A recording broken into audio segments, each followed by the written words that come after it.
This is A View from the Bunker. Now, here's Derek Gilbert. Giants, sons of the gods. Welcome to A View from the Bunker. I'm Derek Gilbert. That's probably not a topic that is unfamiliar to you if you've been following this program for any length of time. But tonight we're going to tackle it again head on with the author of a book that has just been re-released in an revised and expanded edition, celebrating the 10th anniversary of its initial release, and is still one of the best resources, really the first and best resource for people in the pews to tackle this subject head on. Does Genesis 6 really say what it appears to say, and why does it matter to us as Christians? The book is well researched, heavily footnoted, but very, very readable, and that is a real trick. Take it from somebody who tries to write books with lots of footnotes and still make them readable, not always successfully. He's the pastor of the Reformed Baptist Church of Northern Colorado in Boulder. He's the author of a number of other books, including The Angel of the Lord, a biblical, historical, and theological study, and conspiracy theory. And he says he's climbed all 54 of Colorado's tallest mountains. We welcome back to the program a regular on our monthly Iron and Myth series, Pastor Doug Van Dorn. Well, Doug, finally I've got you alone without Judd and Brian looking over our shoulders. Mwahaha. Seriously. Your book, Giants, Sons of the Gods, 2013 publication, really one of the first out there to address this subject from a theological perspective, but also addressed to the lay people in church, to explain to them why this is relevant. But why did you, as a pastor, take this on? I mean, usually this is the kind of thing you see from fringe people like, me. Well, I mean, so Derek, this was me working out in my head the stuff that I was reading in Mike Heiser's, at that point in time, it was called The Myth That Is True. So that was kind of his first draft of the Unseen Realm that he was giving out for free. I don't know if you remember all this. Yeah, I still got copies of it. Back on his... Yeah, exactly. I created an index for that book. I was so excited about it. And so, here I am reading all this material and not having anybody to talk to about it. Nobody I knew who he was, knew anything about the subject matter.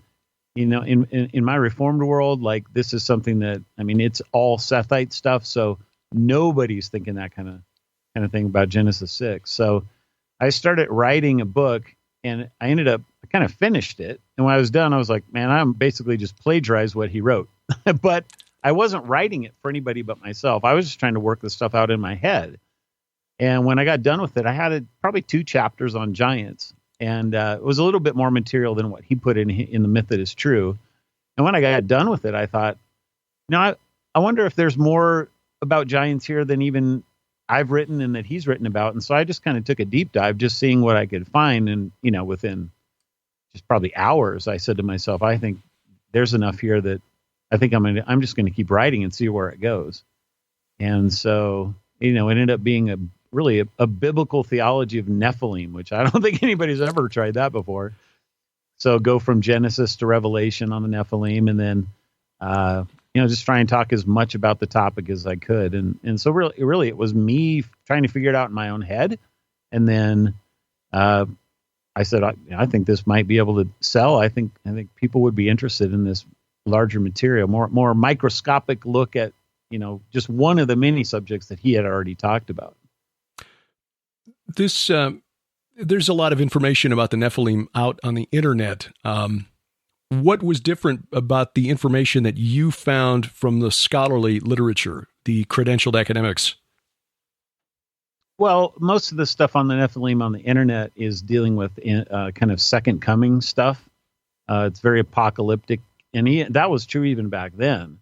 And so when you read this stuff with scholars, they're not really that interested in that. So they're talking about, maybe the size of Jericho's walls or something like that, or maybe some bones that somebody had found maybe in Jericho or some other kind of a city like that. And so it was just much more benign, less speculative, which was kind of what I was interested, because I really didn't want to put out a book on another book, because there had already been a couple that were, delving into the return of the Nephilim or whatever. And I thought that, there's just been a bunch more stuff that people haven't dealt with that has already happened. And that's where I think the scholarly literature really helped me in the way I wanted to go with that book. What was the significance then? What conclusion did you draw when you started digging into this? Why are the Nephilim, the Rephaim, the giants important to theology?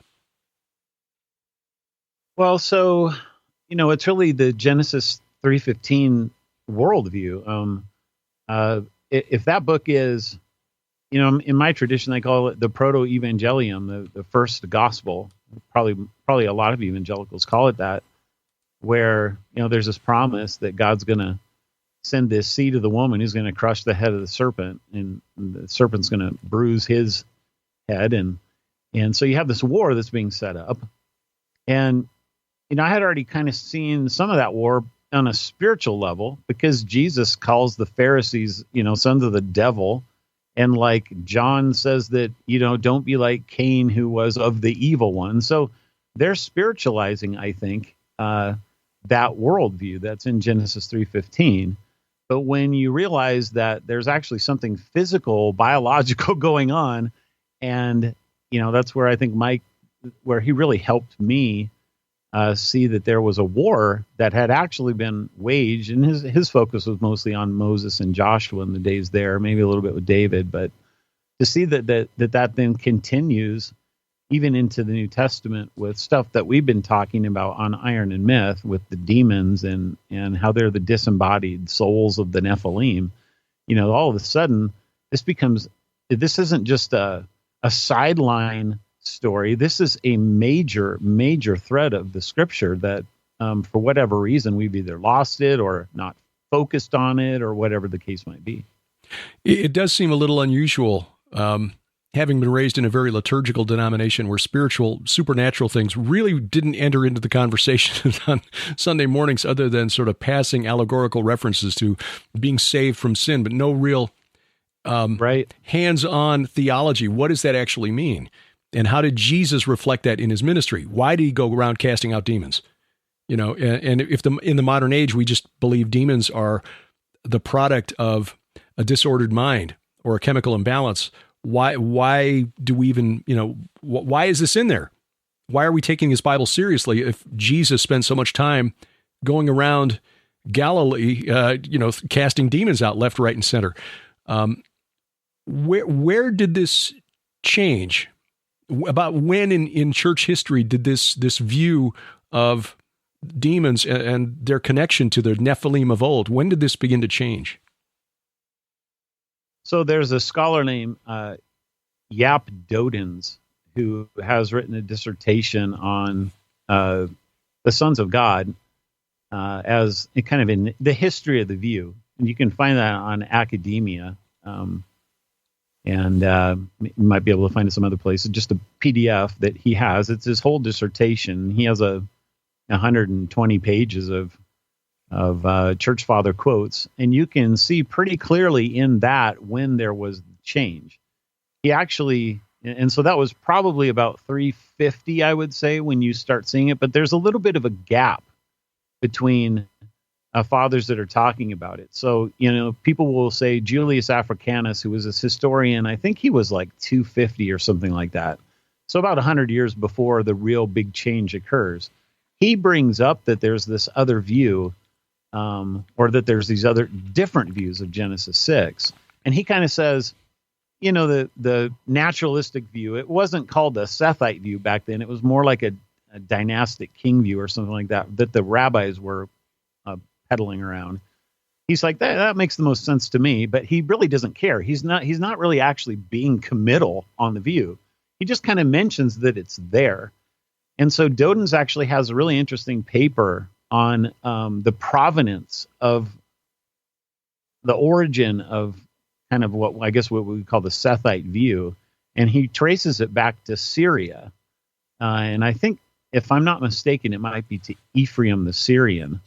And I don't remember exactly when he lived, but it seems that for whatever reason, my own personal speculation about it is that because of the two powers in heaven stuff that was going on, so this goes back to the work that Alan Segal had uncovered in like 1977 as a Jewish scholar, saying that the rabbis were kind of tampering with some texts because this guy named Jesus of Nazareth would come along saying that he's the Son of God, and they're losing all their people to Christianity. Mm-hmm. And so one of the things that they started doing was just kind of tinkering with just slight little things like changing the phrase sons of God to sons of Israel. So making, instead of a translation, an interpretation, right? Just little things like that. I came across a really interesting one in the genealogies of the post-flood guys between Noah and Abram. So you go to Septuagint and there's like 650 more years that are there than in the Hebrew. Right. And it's like, well, why did that happen? Well, the best guess, and you can actually find this in the Church Fathers talking about this, is that the rabbis had heard that Melchizedek was being viewed as a supernatural being, and that so Jesus kind of fits right naturally into that. So if you can take away 650 years of history and now have Shem overlap Abraham, Mm-hmm. you can have Shem, the son of Noah, actually becoming Melchizedek, which is the view that the rabbis have had forever and ever. And now all of a sudden, you've taken away a major point that the Dead Sea Scrolls were talking about as a supernatural guy named Melchizedek. The Christians, I think Hebrews is probably talking about that. Right. It's at least entering into that worldview. And now you've taken that away as ammunition for Jesus being divine.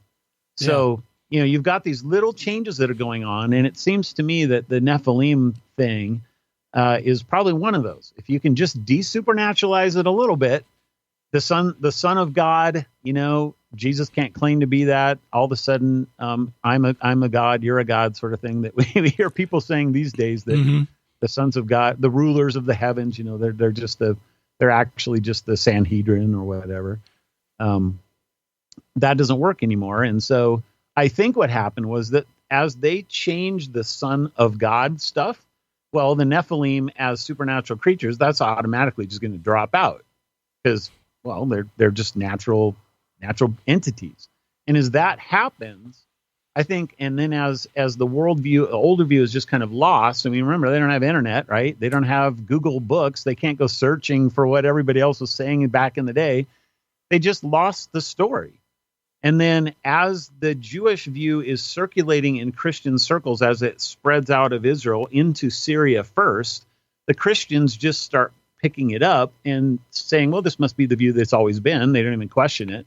And then by the time you get to, Theodoret and Chrysostom and Augustine, it's already been solidified, cemented that there is no supernatural view, and anybody who thinks so is a mad fool. Which is often the responses that we get today by putting it out there. But yeah, we do. It is interesting that this is not a new way of reading the Bible. This is really just going back to the way the prophets and the apostles understood it. You brought up the Septuagint, and there's some clues in the Septuagint that Jewish religious scholars had the same view of Genesis 6 that we're putting forward here tonight. What did the Jewish religious scholars prior to about the 2nd century AD think about Genesis 6 and this whole paradigm? Well, so, I mean, if you include as religious scholars, those who translated the Septuagint, you include people who are writing pseudepigrapha books like Testament of Levi, Testament of Benjamin, Judah, Jubilees. There's a whole bunch of books that are talking about this. They're all across the board 100% in line with the supernatural view. Like, there is no debate about it before the destruction of the temple in 70 AD. It's just, this was the view. So, yeah, you have to go to probably early 2nd century to start finding the rabbis and the Talmud and stuff holding to a different view. And then, I think it's this, what is it? The Symmachus translation of Greek,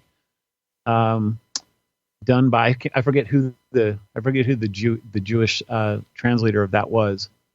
Come to me in a minute, but he's starting to translate some of these things in the Greek, so kind of a version of the Septuagint, totally naturally. So now, even in the Septuagint, we're starting to see disagreements because they know that they can't just go to the Hebrew and do stuff; they have to go to the Greek as well. So, And speaking of that, one of the things that really struck me as interesting, a long history of, I've long had an interest in history, but also Greek mythology. We all had to study it in school. It's just literature, just ignoring the fact that it's religion. There's an overlap in the Septuagint between the Hebrew scriptures and Greek mythology. What do you find when you were digging in and doing the research there between it just that kind of points to an awareness on the part of the Jewish religious scholars with what their Greek neighbors believed? Well, here's a Jewish religious scholar. His name is Peter, and as a good example, he's a good Jew. I mean, he's a fisherman, so I don't know if you call him a scholar, but let's call him a scholar because he wrote some pretty cool books. And he had a good teacher. Here he is. Yeah, here he is. Here he is translating in one of these debated top passages in 2 Peter 2:4. The word that we use as hell, he translates this as Tartarus. Now, why is that significant? Well, first of all, it's the only place in the New Testament that word appears. So this is not Hades, this is not Gehenna. That he's using a different word on purpose, and that doesn't come across when every one of these words we just translate as hell into English. Like that's not doing this justice at all. But when you understand the history of that word, that now you're going back to the gigantomachy and the imprisoning of Prometheus, the Titanomachy as well, into Tartarus, by Zeus and that kind of stuff. All of a sudden, that word comes alive with mythological connotations, and he would have known full well that that's what any Greek speaker would have thought when he used that word. So if he would have wanted to unassociate himself with mythology, he should have picked a different word than what he did. Mm-hmm. So I think that's kind of a good example of the kinds of ways that we see the mythology coming across even in the New Testament. You did a very helpful thing. Your sixth appendix in the book here, showing the writings of the early church fathers. I found this really useful because I was trying to find all these things myself, and so I didn't have to reinvent the wheel when I was researching and writing our more recent books. But I think a lot of Christians today would be surprised at just how many of the early church fathers took this for granted. When you were digging in and looking at these, and again, you mentioned Yap Dodin's. I think I put a link to that in one of our previous Iron and Myth programs, but I'll put a link to that again in the notes below this program so that people can review this. How standard of view was the Genesis 6 paradigm, the idea that, yes, supernatural beings did cohabit with women and create these hybrid giants among the early church? Yeah, so there's a really interesting study that Richard Bauckham does in his Jude commentary. So he's a very well-respected scholar. And he shows that, so it's not just that they're talking about this as theology. They're actually using this as a stock story in order to teach morality, which is really interesting. And they always do it the same way. So you find this in several of the pseudepigrapha. You find it in Jude and Peter. And what they're all doing is they'll go from like story to story to story. And in all the Jewish stories, it will go like the flood and the watchers, and then it will go to Sodom and Gomorrah, and then it might go to like the wilderness and the temptation and that kind of stuff. And what they'll do is they'll say, and Paul kind of does this really in 1 Corinthians 10 in some ways, where he's going through and says, all these things happen as examples for us that we might not, fall into sin and tempt Jesus like they did. So they're using the story of the Nephilim and the Watchers just right alongside of all these other stories. And then they conclude to say, look, this was sexual sin that these guys were committing. Here's the kind of sin, you know what it is. Everybody knows these stories. Now, if you don't want to be one of them, you better watch out what you're doing. So, yeah, I mean, they're using it in some really interesting ways that we don't use it today. But to me, that actually makes it more interesting because it's showing that it's just completely familiar to everybody. It wasn't even debatable. That's what really startled me in digging into this research, that this is not a new revolutionary way of reading the Bible, which is how a lot of people seem to receive it when they hear this for the first time. But when you go back and you read the writings of, say, Irenaeus or Justin Martyr or Athenagoras, any of these early church fathers, it was pretty clear that to them, this was just a given. This is theology 101. Let's move on to something else. Yeah, because I think Tertullian talks about it in his work on virginity. I mean, he just uses it as a story in that way. So, yeah, it's just everybody knew about it. I don't know how many there are Christian fathers. We probably have at least 20 of them that are in the first 2 centuries of the church that all talk about it at one point or another. When you think about how, it's not like they're writing encyclopedias of works, right? It's not like you have Calvin's commentaries and all his works out there together. We might have a book or two of most of these guys. That's it. Justin's apology and then his dialogue with Trifle. That's all we have. And here we have this story being mentioned over and over and over again by all of these guys. I think that's super interesting. And even more than that, in some of these church fathers went further and said that these were angels who had been assigned the responsibility of administering creation, and they fell from that responsibility. It's not like when you read the book of First Enoch, you kind of get the idea along about chapter 6 that these were just a bunch of guys who decided to rebel. Let's sneak down there and see if we can get away with this. The boss is going to catch us, so let's all swear an oath and make sure that we're going to, we're not going to throw anybody under the bus. We'll all go down together. But according to some of the church fathers, it appears that these angels had been sent to earth with a certain responsibility to kind of oversee or to watch over us, hence the term, perhaps. Watcher. Yeah. And they were tempted to fall by what they saw. That perhaps there was more going on here with the interaction. It's not like they weren't supposed to be here, that perhaps they were given some authority, responsibility that they just abused. Yeah, that's really interesting. I mean, I've wanted to do kind of the prequel, I guess, like call it the Sons of God instead of Giant Sons of the Gods or something. I haven't done that yet, so I haven't spent the time looking at the fathers on that. But I know that's a lot more your wheelhouse. So that's actually really cool to hear, because I've done a little bit of looking in the fathers for like the term divine counsel or any kind of thing that's related to it. But that's really what you're talking about, is that they actually had the worldview. Might not have used the same nomenclature that we do, but they had it. Yeah, in fact, Athenagoras, I was looking for this, trying to remember where I'd seen it, because I basically cut and pasted from your book into certain notes that I refer to. I've got it like a folder, a notebook program that I use on my Mac. And Athenagoras wrote, let's see, some free agents you will observe, such as they were created by God, continued in those things for which God had made, and over which he had ordained them. But some outraged both the constitution of their nature and the government entrusted to them. That's funny. Namely, this rule of matter and its various forms, and others of those who were placed about this first firmament. These fell into impure love of virgins and were subjugated by the flesh and became negligent and wicked in the management of the things entrusted to them. Of these lovers of virgins, therefore, were begotten those who are called giants. Yeah, that's right. I totally forgot about that. So, yeah. I mean, I remember that he wrote about giants, but to hear him talk about the whole worldview like that is pretty amazing. Right. Yeah. The government entrusted to them. Yeah. But that's straight out of Psalm 82. Yes, it is. You do a lot in the book here to show that this is not just unique to the Mediterranean world.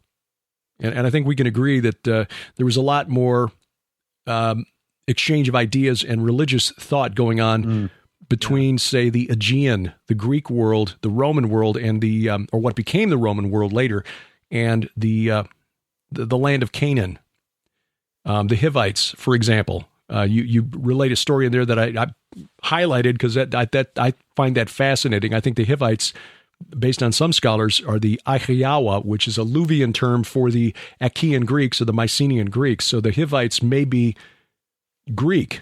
So this idea that the Jewish religious scholars were familiar with Greek religion may go back a lot farther than we think, because the Hivites were in the land at the time of Abraham. Joshua had to push some of them out of the way. And so anyway, but you point out in the book that there's a lot of overlap, not just between Jewish and Greek thought, but also in, say, South America, Central America, China, India, etc., of depicting these giant beings with serpentine characteristics. Kukulkan, the Naga of India, Chinese depictions. Even the Greek gigantes are depicted with serpents for legs. What's the deal with that? Yeah, I mean, it's a really strange thing, isn't it? I mean, they're all the same. It's a human torso and it's serpentine legs, and they're intertwined almost like you see in a DNA sort of thing. Mm-hmm. Which, I mean, that leads to some weird places. Yeah. A different show. But no, I mean, just thinking on it kind of at the most basic level without getting into were they actually thinking about DNA, which I think they might have actually been, at least at some point in the past. But, it just seems to me that this is a great way to depict a creature that is a hybrid. And the Watchers are always depicted as serpentine. I mean, since the Garden of Eden, I mean, that's what the Nahash is. That's what he is. He's the serpent. And you find him being described this way in like the Apocalypse of Abraham. You find Watchers being described this way. I think in the Book of Amram, with Watchers that are serpentine in appearance. So if they've got serpentine one parent and then human one parent, how else would you depict them? You have to find some way to do it in a visual singular picture. I mean, they're not moving pictures, so they can't show morphing or whatever. So I think that's what's going on. But it's interesting that they're all doing it the same way, which to me communicates that there was an origin spot. I don't know, Tower Babel, something like that, where they kind of had already been doing this. And then when they scatter around the world, they retain some sort of element of that. And then, of course, that's going to morph it into unique aspects. Because Quetzalcoatl he's depicted somewhat differently than like Fuxi and those guys over in China in the East. But nevertheless, it's still the same basic idea. And why? Because it's true. Yeah, that really is fascinating. I'd not even considered that possibility. You point out the connection between the Nachash and the Seraphim, which is something that Sharon and I've written about. Giants, gods, and dragons. I mean, you flying fiery serpent. What else do you call that but a dragon? But right. That's mentioned in Numbers 21 and also Isaiah 14 and Isaiah 30, where you get references in Numbers, that is, to the Nachashim Seraphim. So that word kind of applying to the same creature. So you got a character that's got serpentine appearance, but I'd never really considered, okay, the Watchers might be in that category. You might have Watchers of that particular type. But now let's add one more to this, because I believe that you can make a case Jesus is doing this about himself, because he cites that whole Nahashtan pole or whatever it's called in John 1:51 or whatever, when that's a different one. In John 3, right before John 3:16, verses 14 and 15, he talks about how he is going to be put up and everybody's going to have to look to him. Right. Well, so what is that? Well, he's essentially saying that I am that creature on that pole. Oh. So if that's as Moses true, lifted up the serpent in the wilderness, so right, must the Son of Man be lifted up. Oh, that's good. So I am so stealing that for when we're at Mount Nebo. It's a depiction of him it's a depiction of him in his supernatural Old Testament form, I think, as some sort of a son of God or a watcher kind of a creature. So it's not like, people think, well, what's Moses doing putting some evil Satan on a pole? That's not what's going on. If it's a larger class of being that this character belongs to, and the angel of the Lord is one of them, which I tend to think that he is, then it makes perfect sense for Jesus to say something like that, because he's calling to mind his pre-incarnate state. That is good. I like that. I'm sharing that with Sharon as soon as we get done here, because I know she'll want to hear that too.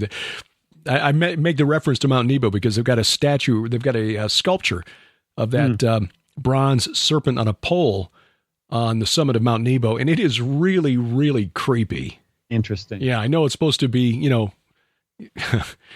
this is all about Moses, and this is a great thing, but I'm like, No, I'm sorry. This is just really creepy looking. Yeah. The significance of Babel. You write about the giant of Babel, the giants of Babel, and go into some detail on the, as with the serpentine depiction of supernatural beings around the world, the ziggurat or step pyramids that we find all over the planet. What's the connection between those, Babel, and the giants? Well, so first of all, you have to go back to, I believe, with Babel to the Garden of Eden. So, and especially Ezekiel, as he's depicting it, which makes even more sense because Ezekiel's writing this from Babylon, and he probably would have been familiar with Nebuchadnezzar's hanging gardens, which are always depicted as some sort of a ziggurat sort of a thing. And in fact, their gardens, which is exactly what Eden was. And he's the one that calls Eden a mountain, right? So if Eden is this mountain garden thing that Nebuchadnezzar is kind of trying to emulate, then what we have is that Eden is really the first cosmic mountain. It's the first linkage place between heaven and earth, where the two realms intersect. Mm-hmm. Okay, so now what's going on with Babel is that it's man's attempt to do the same thing. So they're trying to return to this place. But now with the giant part of it, you have to add in the fact that Nimrod is the guy who seems to have been behind this.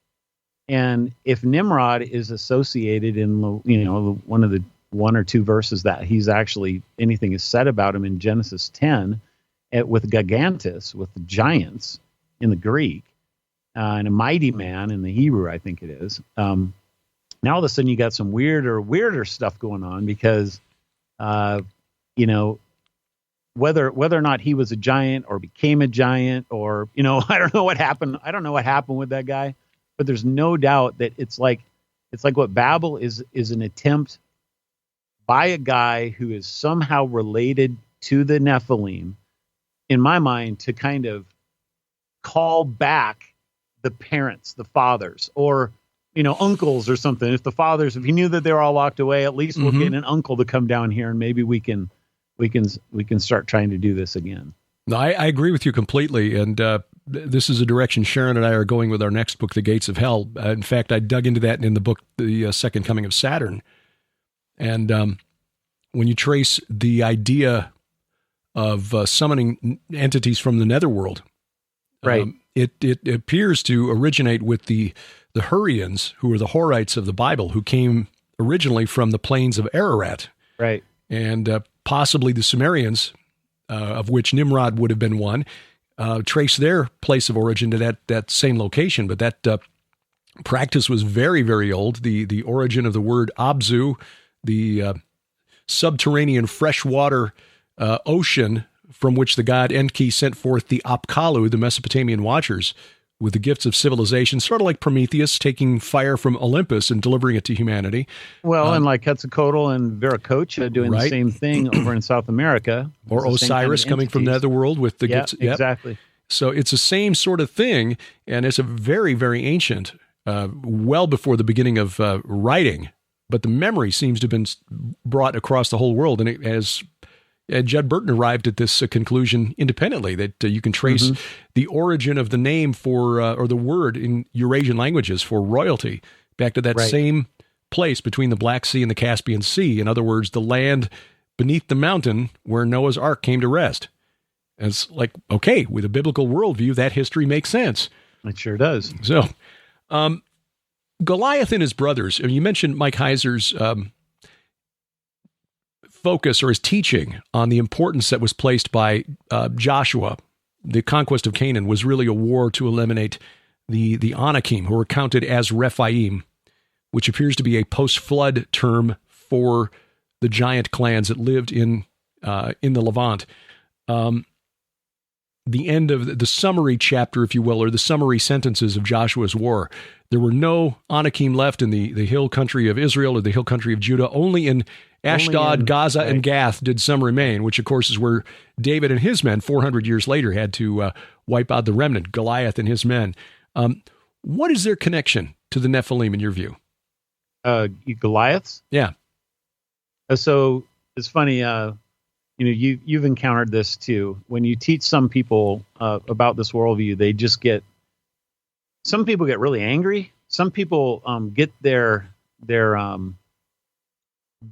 I don't know if it's disdain, but I think it probably is, of the worldview, and it comes out in different ways. And I had a good friend that was teaching this to him, and he would fall asleep every time I talked about it. That was his reaction to it. And this is totally uncharacteristic of this guy. Like, he wouldn't get mad about it, but he just turned off his brain. And at some point, I just got really frustrated and said, "Man, what are you doing? Like, what's your problem?" Because I don't have a problem. I go, "You do. You most certainly do have a problem. Like, what's the deal?" He goes, I just think this is ridiculous. The whole thing is ridiculous." I said, well, what's ridiculous about it? I said, "You believe in Goliath, don't you?" He goes, "Well, yeah." I said, "Well, you think he's a giant, don't you?" He goes, "Well, yeah." I said, "Well, have you ever looked into his genealogy?" He goes, "What are you talking about?" I said, "Well, gives one." It says he comes from Rapha, comes from either a guy named Rapha, or who was a giant, or from the Rephaim. Like, that's what it is. And then every one of these other, 4 brothers, and there's actually another one in the Septuagint. There's a 6th one. They all come from the same roots. So if you're going to believe that Goliath is real, then why don't you take the genealogy seriously and then go back to the earlier stuff and see what it has to say about that? And it was funny because for him, that was the trigger, the switch that got him to go, maybe I should actually consider this. He never connected the dots. But that, your question right here is the thing that I've seen this very question change somebody's whole worldview when they're able to grasp a hold of the fact that it's not just an accident that Joshua or the redactor of that book kept Gath and Ashdod in there. That whole point of that is to telegraph the story that's coming in the next couple of books. Yeah, and what I think is really fascinating, and I credit Brian Godawa for this in his book, David Victorious? Anyway, his novel in the Chronicles of the Nephilim series. Right. David Valiant? No, Caleb Valiant. David Ascendant. Okay, David Ascendant. Pointed out that the one who almost killed him in the English Bible, in 2 Samuel 21, it reads we English speakers would read it as Ishbi Benab. Right. And Bible commentators will say, well, that means he's from a place called Benab or something. We really don't know. Brian pointed out, first of all, it's Ishvi Ben Ov. And he pointed out that Ben Ov means son of the medium. Yeah, son of the medium. And what I didn't discover until I was researching my last book was that Ov, the Hebrew word, actually comes from that Hurrian word for the ritual pit that the necromancers and mediums would dig to summon the gods out of the netherworld. So they're in the name of one of these giants who was named as a descendant of Rapha. Right. You've got this connection. He was the son of one who was summoning these spirits from the netherworld, these demonic spirits of the giants. So not only were these guys really big, they may have been part of a demon or demon-worshipping warrior cult. Demon worshipping and worshipping, literally, it's an ancestor worship too in their case, right? Because, I mean, when the Old Testament uses Rephaim, several occasions, it's talking about those, sometimes it's translated as shades that are in the underworld. Like that shades, I've never understood I get it, because it's an interesting term, because even that's like Greek mythology, which is pretty interesting, but you really shouldn't translate it as shades. I mean, this is talking about the disembodied Nephilim. That's what these guys are. And so the fact that's really interesting. I had forgotten about that the son of the necromancer, or the guy who's summoning the dead, and that's where his very ancestors are. I mean, that's layer upon layer of craziness. Well, yeah, taking that a step further, there was a fellow who, a scholar named Conrad Leroux, who we cited in our book Veneration, who pointed out that the word Yeladeh in Hebrew, because it's not Ben Rapha, it's Yeladeh Ha Rapha, descendant of the giant. But that word Yeladeh more properly means one who's a member of a group into which you are consecrated or initiated. So there are, yes, multiple layers of meaning there that we've lost. We discovered as we were researching that book that it's only been about the last 40 years or so that scholars have come to a consensus that, there was a cult of the dead or cult of the ancestors around ancient Israel. and that the Israelites were being drawn into it. So that's funny. I mean, what Judd and I have uncovered with the Serpent Mound, right, over by the Wheel of Giants, is that whole thing has got these. It was a total place of ritual worship, contacting of the dead. I mean, there all these dolmens and burial mounds and stuff. There's tons of them around there, but they're all on top of the ridge. They're not down there in the bottom. So what is going on? Well, serpent worship, contacting the dead. Yeah. I know. Here in Ohio, we've got the Great Serpent Mound, and then over there, right next to Gilgal Rephaim, literally a long tee shot, you can see one that's like 3 times longer, 5 times higher, and 200 feet wide, and it's got 100, according to the Israel Antiquities Authority, it's got like 140 megalithic burials on the back of that serpent. Yep. And then look to the north, and it's like, as you point out in your book, 28 miles north, there's Mount Hermon. Yep. Not coincidental. A lot of this research, 40 years in the scope of research is really new. And a lot of these things, texts from, say, Ugarit, are still being debated by scholars today. New translations are coming out. What is new in your book, Giants, Sons of the Gods, since the first publication 10 years ago? Okay, so I have 2 full chapters that are new at the very end. And I decided, I don't know if it's against my better judgment or not. People keep prodding me, what do you think about the Nephilim in the future? And I'm like, well, I mean, my whole point of this book was I wanted to stay focused on the first coming. And I decided, man, there is enough left here to where I think I can keep that original focus, but still do a little bit of work, right, with eschatology in it. So that's kind of where both of those chapters are pointing, is kind of my trying to be cautious about it, but also trying to leave the door open for the fact that, there is probably something going on here. I think especially with the reference to Noah, the days of Noah in Jesus Olivet Discourse, talking about, it's not just the days of Noah. It's because he talks about marrying and giving in marriage like the days of Noah. I mean, what else could that possibly mean in this? So, why else would you bring that up? Because people have always been marrying and giving in marriage for all of eternity. So why would you even mention that unless there was something else going on? So what I'm trying to do in those is just, I guess, let people know that, I do think about the future with this stuff. I think that we should be cautious about what we want to do with it, but I also think that there's room to think about it. And then, within most of the other chapters, I have, sections that are new. I have a whole section that I've put in one of the chapters on Samson. So a guy wrote a really interesting thing on, they have discovered, I forget what the name of the synagogue is, but it's a 2nd or 3rd century synagogue where they discovered a giant tile floor of all these depictions of the Old Testament. And one of them is a giant Samson. Like, what's going on there? And so he gives a whole kind of lesson on how there's a whole bunch of ambiguity going on with the birth story of Samson. Like, who is his dad really? And, I just think it's interesting to think of what would have caused these guys to draw Samson as a Nephilim, really. And, I'll let people read it to see what I end up thinking about it. But those are kinds of some of the things that I've talked about. I think I added a new appendix at the end of it as well, which I think is that one you've been referring to. The writings of the early church fathers? Yeah, the church fathers. Yeah. So I wanted to put that in there because that's something that I had come upon later. And I thought, this would be something that people need to have in writing, easy reference. Absolutely. So I think there's enough new material in it that I was excited to put the thing out, and I spent a lot of time on it. I mean, I went through all the footnotes again, and I updated them and added a whole bunch more. So there's quite a bit of new material. Where's the best place for people to get a copy of the book? Amazon is where all my books are sold, and we have it in hardback. So that's I guess I did another hardback wrote a book on the creeds that I also came out with last January.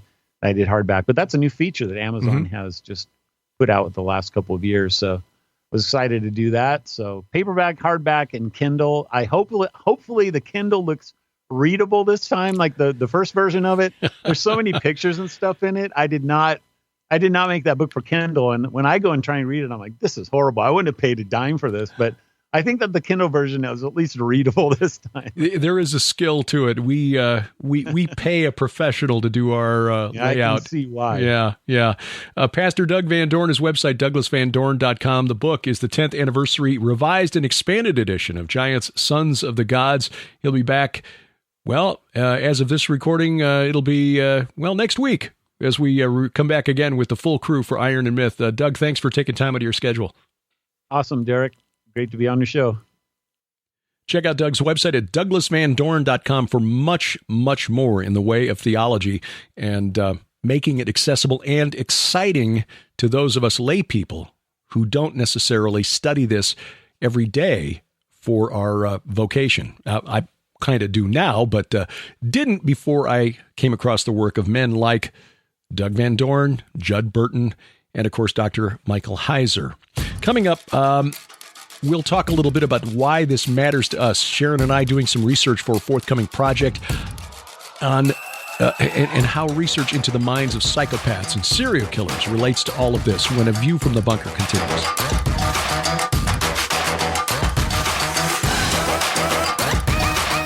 Prepare for spiritual war by arming yourself with information.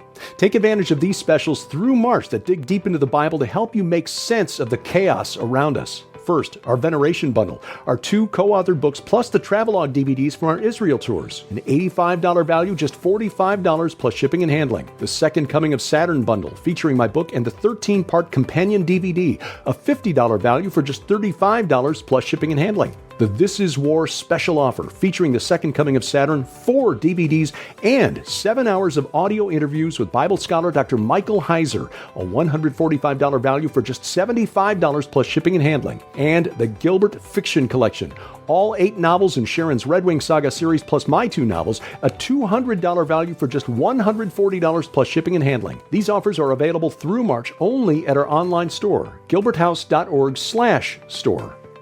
And again, we thank you for your prayers and support.